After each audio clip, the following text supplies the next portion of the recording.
Peranan herbal dan imunitas dalam tubuh sebagai bentuk menjaga daya tahan tubuh di dalam kondisi apapun, baik saat masa COVID lalu atau bahkan untuk keberlangsungan kehidupan manusia. Berdasarkan konsep baru, imunologi adalah studi mekanisme dan fungsi kekebalan tubuh terhadap zat asing yang diterima oleh tubuh dan usaha untuk menetralisir, eliminasi, dan metabolisme zat yang diterima oleh tubuh. Membahas terkait imunitas dan herbal, tentunya pengembangan terus dilakukan seperti pembuatan sebuah produk mulai dari hulu hingga hilir. Hal ini dikembangkan oleh universitas melalui institusi Atsiri sebagai bentuk pengaplikasian serta lembaga yang memiliki tugas utama. Institut Atsiri meliputi menyelenggarakan konferensi nasional dan internasional, mengelola dan menghasilkan jurnal internasional, dan menghilirisasi produk-produk Atsiri dari hulu hingga hilir.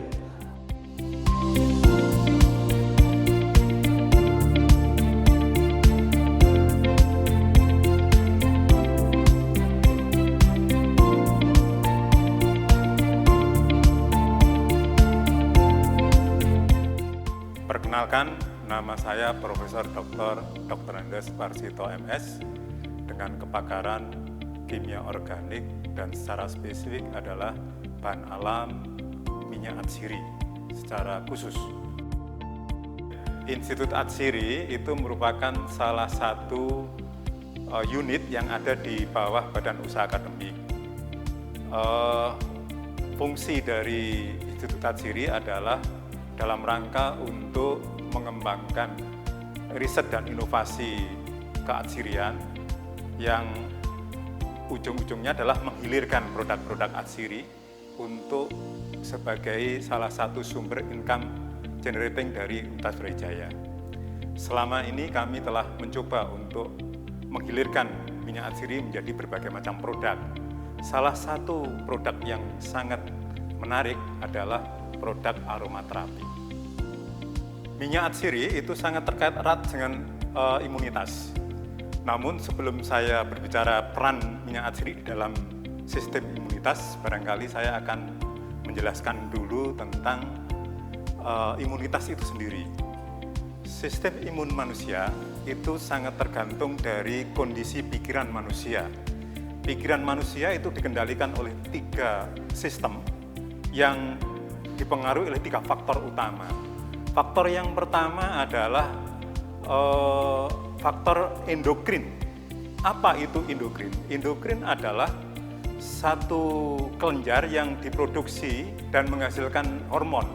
Nah, hormon ini mempunyai fungsi yang sangat vital di dalam organ tubuh manusia, termasuk berbagai kerja otak, kerja jantung, kerja ginjal itu akan dipengaruhi oleh hormon. Hormon juga termasuk mempunyai peranan untuk mengubah kalori menjadi energi. Salah satu contoh yang sangat mudah dipahami adalah ketika hormon insulin yang ada di dalam tubuh kita terganggu, maka orang akan menjadi kena penyakit diabetes. Yang kedua, faktor yang kedua adalah faktor imun, sistem kekebalan tubuh. Pertahanan di dalam tubuh kita sesungguhnya ada 3 lapis. Lapis yang pertama adalah kulit kita dan jaringan mukosa. Jaringan mukosa adalah jaringan di bawah kelenjar kulit atau di bawah kulit atau kulit bagian dalam. Nah, ini adalah lapisan yang sangat vital sekali ketika ada pengaruh dari lingkungan. Sementara lapisan yang kedua, pertahanan kita itu ditentukan oleh adanya sel darah putih dan sel-sel yang lain yang fungsinya adalah untuk melawan berbagai macam gangguan termasuk mikroba misalkan. Sementara yang ketiga, lapisan ketiga adalah sistem kekebalan tubuh kita sendiri dan antioksidan. Ini satu hal yang menarik bahwa 3 lapisan itu akan berusaha untuk mempertahankan berbagai gangguan yang ada di tubuh manusia. Faktor yang ketiga adalah nervous, kondisi pikiran kita, kegalauan kita, kekacauan kita, dan secara sederhana itu bisa kita jelaskan dengan kondisi stres. stres, kita tahu bahwa stres itu dapat mempengaruhi daya tahan tubuh kita. Stres itu akan dapat mengganggu mental kita, dan stres itu akan mudah sekali untuk kita terkena penyakit. Nah, ada satu riset yang dilakukan di Taiwan terhadap sebanyak 354 orang dikaitkan dengan kondisi fisiknya. Ternyata di satu riset itu disimpulkan bahwa kondisi psikologis manusia itu erat hubungannya dengan kesehatan fisik yang dimiliki oleh manusia itu. Nah, disinilah tergambarkan bahwa kondisi psikologis, kesehatan psikologis kita itu sangat erat hubungannya dengan kekebalan tubuh kita. Nah, kekebalan tubuh kita itu sebetulnya kalau kita kelompokkan jadi ada dua. Kekebalan natural, yaitu kekebalan ketika kita pertama kali misalkan mengenali adanya mikroba. Dan itu akan secara otomatis sistem tubuh kita akan mencoba untuk mempertahankan diri. Selama sistem kekebalan natural itu dapat mempertahankan, maka orang akan tetap sehat. Namun apabila lapisan kekebalan natural itu dapat ditembus oleh penyebab penyakit, maka orang menjadi sakit. Dan itulah yang harus mempertahankan adalah kekebalan spesifik, kekebalan terakhir yang dimiliki oleh tubuh kita.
Berikutnya saya akan mencoba mengkaitkan kondisi stres dan kondisi situasi dunia, termasuk Indonesia, dengan adanya virus COVID-19. Selama hampir 3 tahun, kita semua telah tercekam dengan adanya COVID-19. Karena adanya COVID-19, itu akan situasi yang tidak menentu, ekonomi yang tidak menentu, dan ini akan mempengaruhi pikiran manusia. Dan kalau pikiran manusia terganggu, maka kekebalan tubuhnya akan bisa terganggu.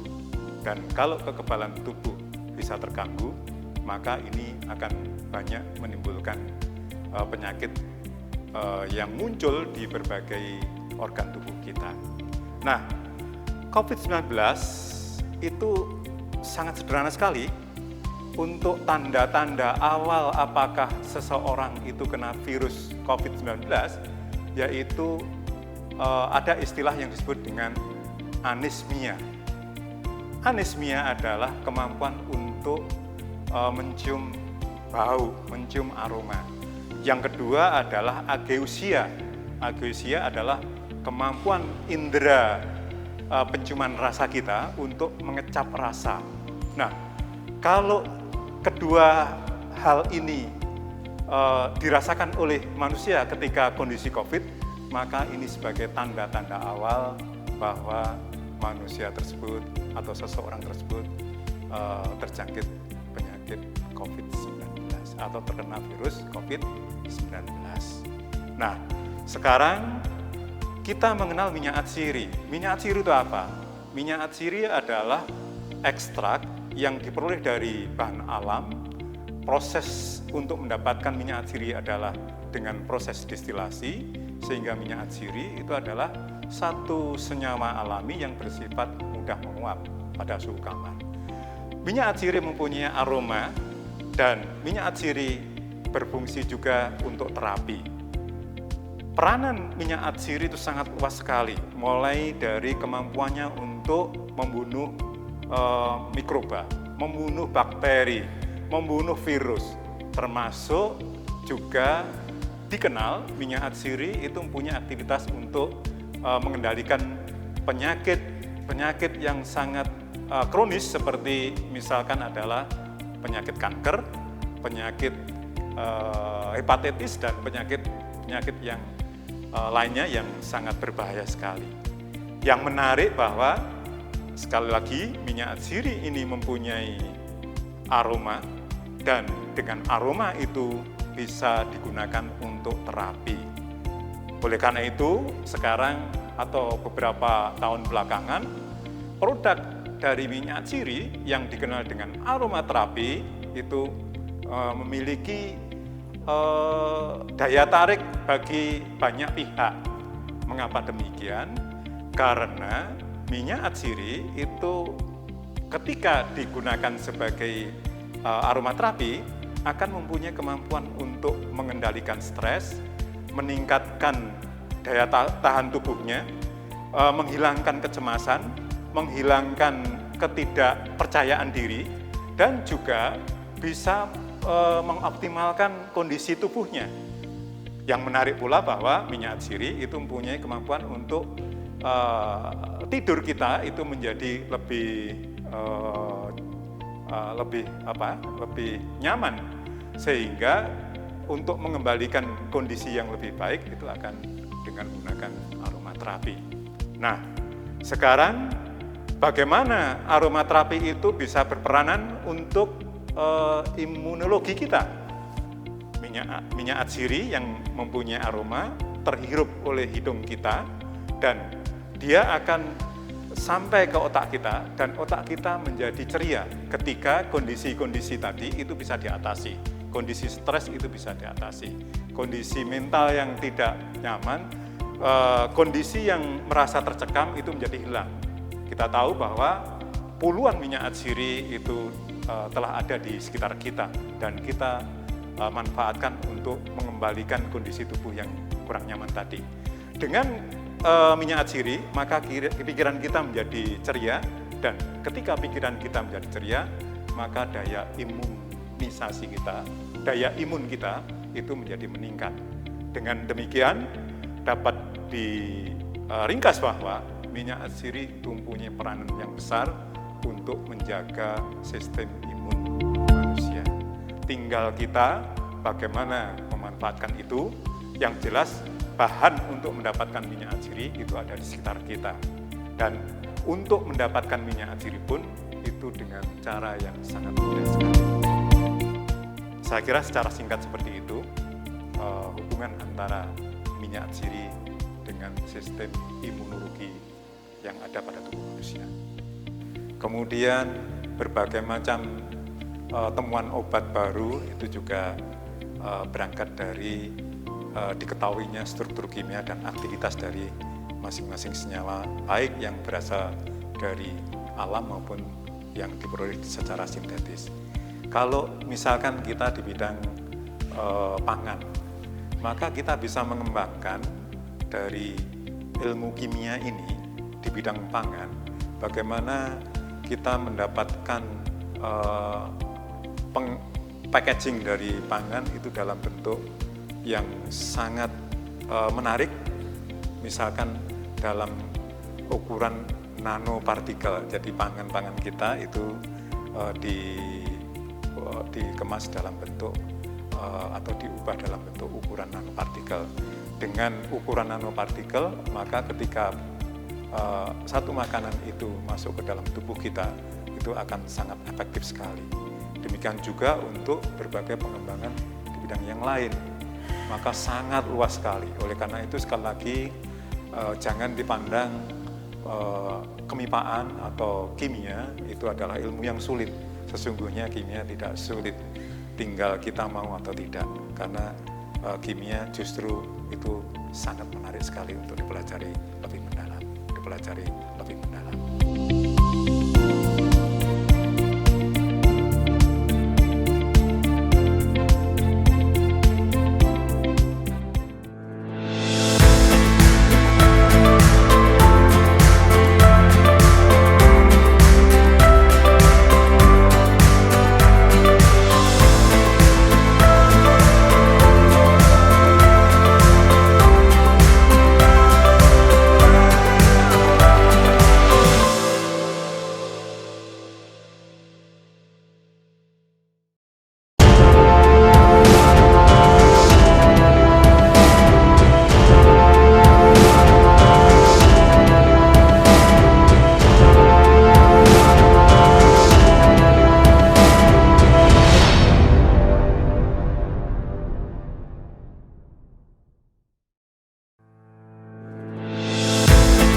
Berkaitan dengan imunitas dan herbal, tidak terlepas dari faktor penelitian yang melibatkan ilmu bidang lain, di antaranya bioteknologi dan nanoteknologi.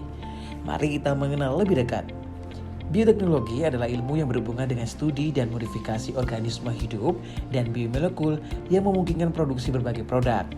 Bioteknologi melibatkan keahlian dalam banyak bidang, mulai dari biologi, biokimia, biologi molekuler, rekayasa molekuler, dan rekayasa genetik untuk bidang agriculture. Sedangkan untuk nanoteknologi adalah ilmu yang berkembang dengan cepat, yang menawarkan peluang besar untuk menargetkan dan memodifikasi perilaku sel dan jaringan di skala nano.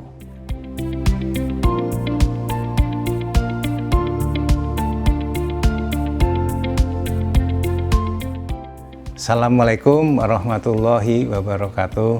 Nama saya Stiman Bambang Sumitro, Guru Besar Biologi Sel di jurusan Departemen Biologi, Fakultas Matematika dan Ilmu Pengetahuan Alam, Universitas Brawijaya. Nanoscience itu pada dasarnya adalah ilmu material, dan itu berkembang seiring dengan bidang mikroelektronika. Nah, jadi nanoscience itu paduan dari berbagai macam bidang ilmu, ada fisika, ada kimia, dan juga di situ karena bersifat material, ukurannya itu sangat kecil, sangat kecil. Nah, sistem biologi di dalam sel itu sesungguhnya mengikuti kaidah nanoscience. Karena semua benda hidup yang di dalamnya itu berisi protein, DNA, itu membran sel, semua itu ukurannya adalah di bawah 100 nanometer ketika mereka sedang bekerja. Untuk itulah sebetulnya biologi sel, biologi molekuler itu bisa dibahas melalui perspektif nanoscience.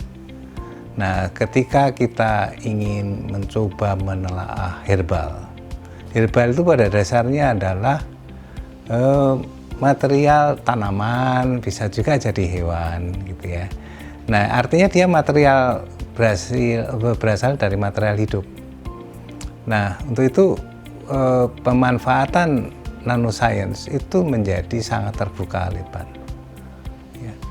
Material-material di bawah 100 nanometer itu bisa dibahas melalui sekaligus dua hukum, yaitu hukum Newton dan hukum kuantum, fisika kuantum. Jadi semua material hidup di dalam sel itu keberadaannya jelas, tetapi juga mereka itu cerdas. Mereka tahu apa yang mereka kerjakan, di mana dia harus bekerja, dengan siapa dia harus bekerja, kapan dia harus bekerja. Nah, itu adalah bidang kajian yang lebih banyak merupakan kajian-kajian fisika modern. Kita sekarang punya smartphone, punya komputer, itu karena di situ ada satu pengembangan ilmu berbasis fisika modern. Nanoscience sebagai ilmu material itu menghasilkan material cerdas, sehingga kita mengenal komputer, kita mengenal smartphone, ya. Artinya mereka sebetulnya adalah barang-barang cerdas yang konsepnya itu dibahas melalui nanoscience, dan mereka disebut juga nanoteknologi sebetulnya. Ya. Kita bisa memiliki bahan yang sama, tetapi memiliki sifat yang berbeda. Misalnya sama-sama karbon, tetapi bisa jadi areng, bisa jadi grafin untuk menulis pensil, bisa jadi intan. Kita juga punya kalsium karbonat, itu bisa jadi gamping, bisa jadi jamrud, bisa jadi ake, tergantung dari konstelasi atomik mereka. Tulang hidroksiapatit pun bisa menderita yang namanya osteoporosis, padahal sama-sama hidroksiapatit. Nah, itu artinya nanomaterial, itu nanoscience. Dan ketika kita mencoba memanfaatkan pengetahuan itu lebih mendalam, kita akan memperoleh namanya nanoteknologi. Oke, jadi nanoteknologi dengan demikian juga bisa kita manfaatkan melalui pengembangan-pengembangan di bidang herbal. Dengan memperoleh sediaan-sediaan herbal melalui perspektif nanoscience. Nanoscience itu merupakan sebuah ilmu material yang di situ sesungguhnya kita harus belajar banyak hal. Sifatnya transdisipliner. Saya dulu belajar biologi. Biologi itu ilmu deskriptif. Jadi lebih banyak kita itu mencatat. Dalam ilmu material itu diperlukan sebuah imajinasi tentang material-material, atom, subatom yang tidak terlihat oleh mata, yang hanya diketahui medan gayanya. Sehingga kita harus bisa belajar matematika. Kita harus bisa memahami hukum-hukum kelistrikan, sehingga sifatnya menjadi lintas disiplin, dan itu sesuai dengan program pemerintah dalam KKNI. Untuk program pendidikan pasca sarjana harus bersifat transdisipliner. Jadi memanfaatkan nanoscience itu adalah memecahkan masalah, bukan mempersulit mahasiswa untuk belajar, karena yang penting kita itu harus terbuka aja lah untuk berkomunikasi dengan orang itu. Kita barangkali tidak perlu harus kuat di matematika, tetapi kita bisa memahami cara berpikir orang matematika. Saya kira begitu. Terima kasih.